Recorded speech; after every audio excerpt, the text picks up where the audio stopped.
warahmatullahi wabarakatuh. Nama saya Nur Fitri dengan NIM 202110935, dosen pengampu Bapak Ridwan, MPSI Psikolog.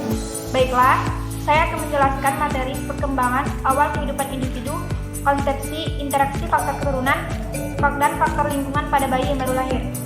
Hakikat perkembangan. Perkembangan individu merupakan pola gerakan atau perubahan yang secara dinamis dimulai dari pembuahan atau konsepsi dan terus berlanjut sepanjang siklus kehidupan manusia yang terjadi akibat dari kematangan dan pengalaman.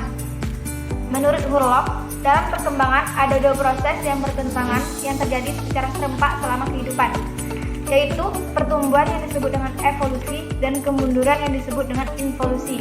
Pada awal kehidupan manusia yang berperan adalah evolusi, sedangkan involusi lebih berperan pada akhir kehidupan, yaitu perubahan-perubahan yang bersifat mundur. Sikap terhadap perubahan-perubahan perkembangan ini dipengaruhi oleh penampilan dan perilaku individu, stereotip budaya, nilai-nilai budaya, perubahan-perubahan peran dan pengalaman pribadi.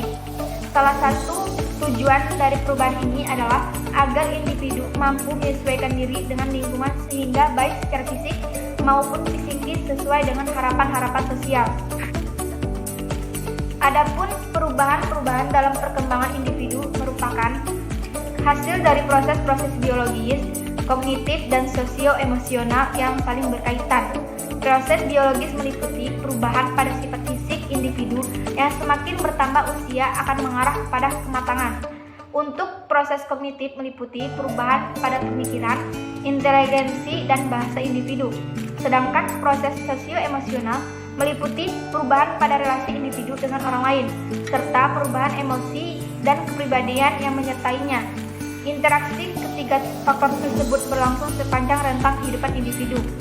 Proses-proses yang saling mempengaruhi menghasilkan periode siklus kehidupan manusia untuk tujuan perorganisasian materi dan mempermudah pemahaman. Pada umumnya, para ahli menggambarkan perkembangan dalam beberapa tahap yang disebut dengan tahapan perkembangan. 7 tahap perkembangan meliputi urutan sebagai berikut: periode perkelahiran, masa bayi, masa kanak-kanak awal, masa kanak-kanak akhir, masa remaja, masa dewasa awal, masa dewasa media, dan masa lanjut usia. B. Faktor-faktor yang mempengaruhi tumbuh kembang anak. Yang pertama, faktor bawaan atau keturunan, hereditas. Faktor bawaan merupakan faktor pertama yang mempengaruhi tumbuh kembang anak. Faktor ini dapat diartikan sebagai semua ciri atau karakteristik individu yang diwariskan kepada anak atau segala potensi baik fisik maupun psikis yang dimiliki seorang sejak masa pembuahan sebagai warisan dari orang tua. Faktor bawaan disebut pula sebagai faktor endogen. Faktor endogen adalah faktor yang dibawa oleh individu sejak dalam kandungan hingga kelahiran. Oleh karena itu, individu itu terjadi dari bertemunya ovum dari ibu dan sperma dari ayah. Maka tidak mengherankan kalau faktor endogen yang dibawa oleh individu itu mempunyai sifat-sifat seperti orang tuanya. Yang kedua, faktor lingkungan.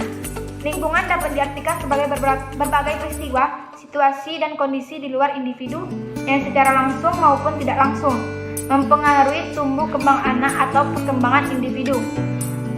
Lingkungan anak terdiri atas lingkungan fisik dan lingkungan sosial.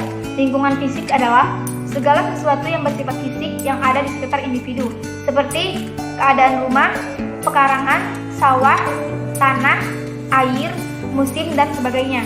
Lingkungan fisik sering disebut juga lingkungan alam. C. Periode perkembangan anak.